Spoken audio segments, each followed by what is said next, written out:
all. You can go back and investigate all the philosophers and theologians. Scholastic culture, though, Father, was oral. Yeah, that's the the original. Pre-print. Yeah, it was. And scholasticism only became unbearable as books multiplied. Right. And they tried to perpetuate it in a written form. Yeah, standardize it. They tried to standardize it. Yeah. But it would be like us saying we're talking blank verse about knowledge. Because prose, they thought of as a technical thing. They didn't think of it as just ordinary. By the way, prose is not just ordinary talk at all. Ordinary talk is not prose, for heaven's sakes.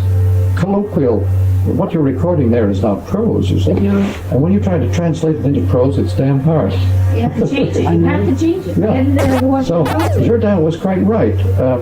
It meant, really, that print had already begun to influence speech to the point where they were beginning to resemble each other. Il y a plus de 40 ans que je dis de la prose sans que j'en suce rien. People just thought, well, Jourdain was an ass. But Jourdain was not an ass. He was saying something that's profoundly true. Namely, that talking in prose is a new thing. It's avant-garde. Yeah. Et je vous suis le plus obligé du monde de m'avoir appris cela.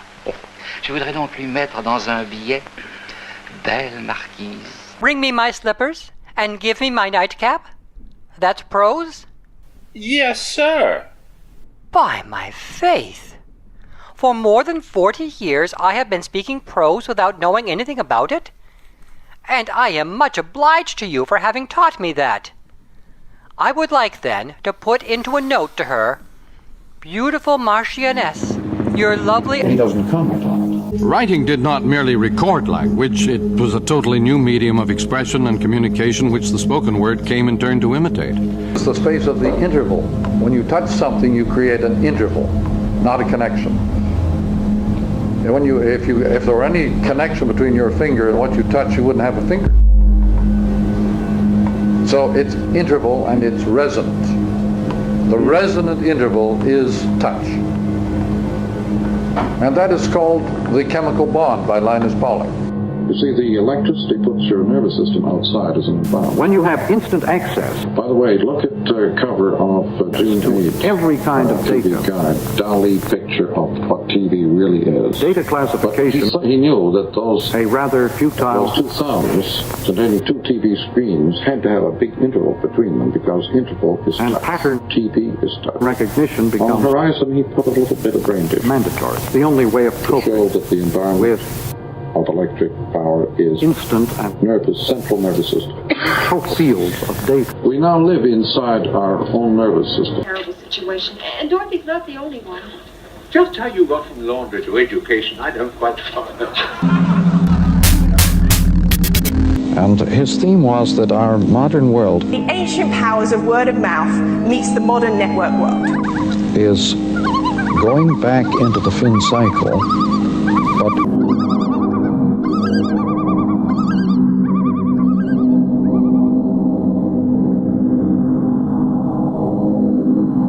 wide awake.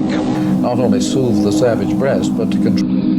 Our guest, Marshall McLuhan, a man who would rather probe and explore than merely make predictions or cram everything that he does into an academic framework, and I appreciate his being here this morning. A real pleasure to meet you. He's a cool man. He's involved. Understanding Media, The Extensions of Man is the most recent book by Marshall McLuhan, and I hope we can get him back. Never draw on local talent, never draw on local talent, never draw on local talent. We get Blondie is the power. Oh, power. Fun for all. So is the American woman.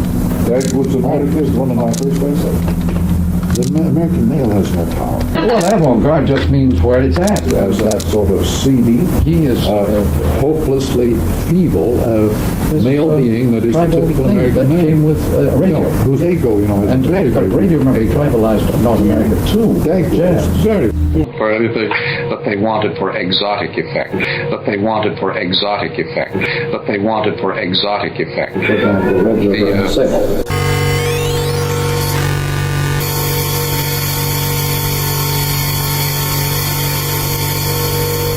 Sorry, Pop. Leapfrogging. You see, it's like this. A lot of GI couples come from farms and small towns, wrong side of the track. Yeah? Well, what I mean is the boys are the first ones in their families to go to college. So everything's swell for a year or so. The husband goes to school, the wives work to help along, and then something happens. The husbands start getting a little ashamed of their wives. They talk about Spinoza, and I like to know who they are. Spinoza, Peggy. You see, that's what I mean. For all I know, he runs the grocery store at the corner. Who is he? Good morning, Henry. Hello. Besides being a brilliant philosopher, Spinoza was a courageous and good man. Well, after a couple of mistakes like Spinoza, the husbands start getting a little careful. If they're invited to some professor's house for tea, they don't bring their wives. Afraid they might embarrass them. Of course, I don't mean Jason's like that. At least not yet, but I don't want to take any chances.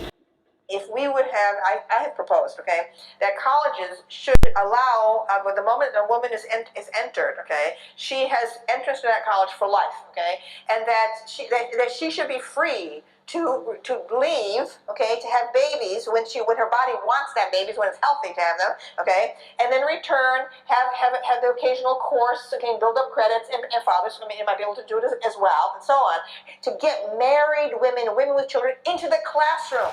The moment that happens, it's happened after World War II, okay, we've had a lot of married guys in the classroom. I need somebody to work out with in case I get back on the team. I could use a Lamaze coach. I need some driving lessons. That. Okay, and so on. Not yet that many women. The experience of a married person with a family, okay, talking about gender. Say it to a group of men. Naturally, why not? It's true. I consider Marshall McLuhan one of the great masters of my college years. We are moving into a world where women will be the only power. Any woman. What will men be doing? Still keeping each other under surveillance, CIA, FBI style.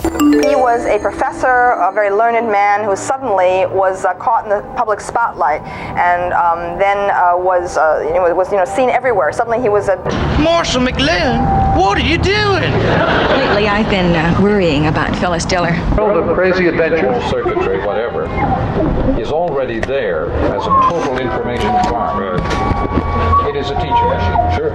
However, what it's teaching is in total conflict with everything else. But your generation doesn't tell jokes. Jigsaw, one piece. Eh? Is that funny to you people? Where somebody said, are there any sick jokes about Marshall McLuhan? Who is Marshall McLuhan? Hello. Hi, Marshall. Hello, Tony. Happy birthday. Well, thank you. Do you keep a list of those? No, but I saw it on the news today. Oh, my gosh. You're a public figure. Oh. That's it.